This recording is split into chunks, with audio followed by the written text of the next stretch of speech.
Old versus new Tesla Model 3 Performance Drag Race. The latest Tesla Model 3 Performance comes with a lot of kit for the price, including adaptive dampers, nice sports seats, and a dual-motor all-wheel drive powertrain that's good for 500 horsepower, and a 0 to 60 miles per hour sprint in just 2.9 seconds in the United States at least. But how does it compare to the pre-facelift model?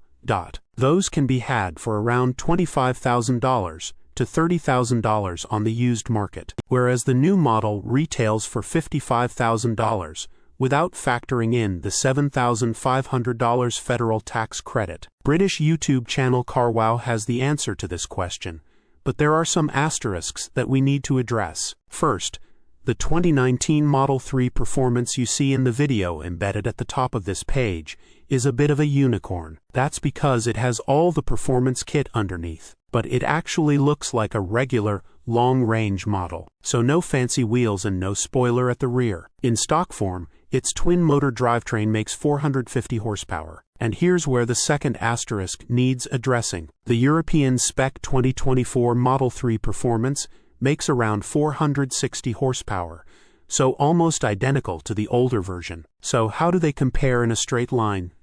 One is 4 years old and has a full battery, while the other is almost brand new and has a 60% state of charge. You'll need to remember this because it's important. I won't spoil it for you, but I'll just leave it at this. It's remarkably close. Source: reposted and summarized from @insideevs.